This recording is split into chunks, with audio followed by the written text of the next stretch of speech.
అలసిన వానికి ఊరడించు మాటలు. సహోదరుడు భక్తి సింగ్ గారి పరిచర్య నుండి సేకరించిన అనుదిన ధ్యానములు. మార్చి 30. వాని వాని పని ఎట్టిదో దానిని అగ్నియే పరీక్షించును.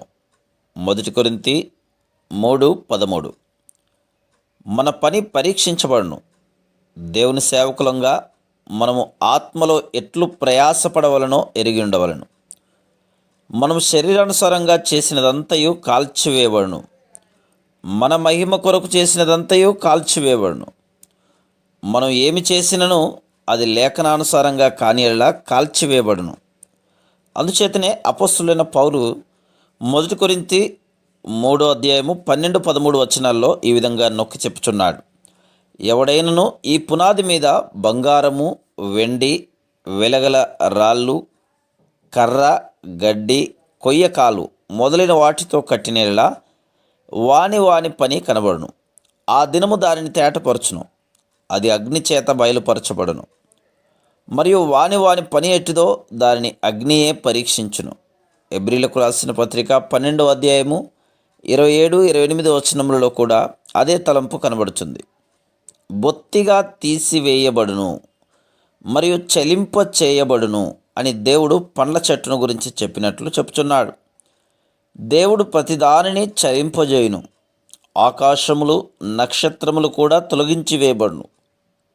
ఆయన ఎందుచేత ఆకాశములను కదిలించవలను, చలింపజేయవలను? ఎందుచేతనగా చలింపబడని, మార్పులేని, నిరంతరము నిలుచు శాశ్వత రాజ్యమును ఆయన కలుగజేయగోరుచున్నాడు. గతించిన కాలంలో ఎన్నో గొప్ప రాజ్యములు ఉన్నవి. ఎంతోమంది గొప్ప రాజులు ఉండేది. అయితే ఇప్పుడు అవన్నీ మాయమై గతించిపోయినవి. ప్రభువైన యేసుక్రీస్తు చలింపజేయబడని సుస్థిర రాజ్యమును స్థాపించనై ఉన్నాడు. అదేవిధంగా దేవుడు మన పనిని కూడా పరీక్షించనై ఉన్నాడు. ఏదైతే నిత్యత్వమునకు తగినది కాదో అదంతయు తృణీకరించబడును.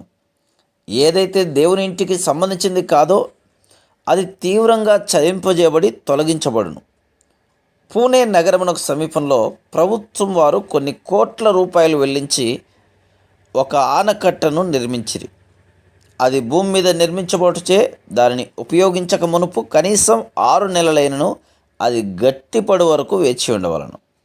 నిర్ణయించబడిన సమయం కాకమునిపే అది బలముగా గట్టిగానున్నదన్న అభిప్రాయంతో నీటిపారుదల కొరకు దానిని ఉపయోగించుటకు ఆరంభించిరి. అది ఇంజనీర్ యొక్క పొరపాటు.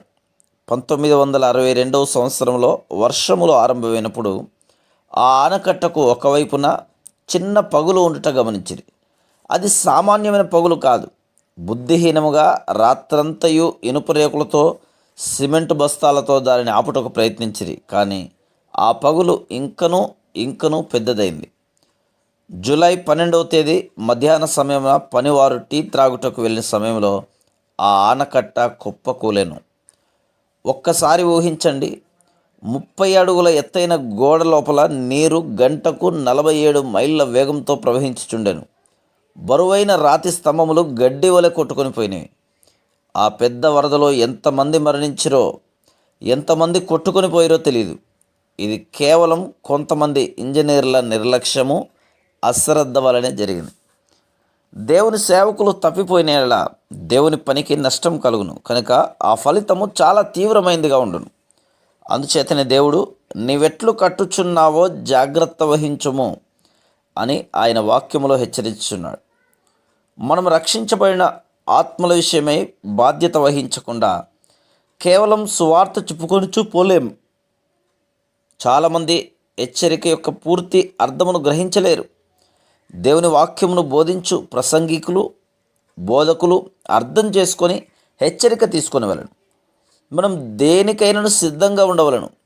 ప్రకటన గ్రంథం 12:12 అపవాది తనకు సమయం కొంచెమేనని తెలుసుకొని బహుక్రోధము గలవాడే మీదకు దిగి వచ్చియున్నాడు అని లేఖనములు మనల్ని హెచ్చరించున్నాయి.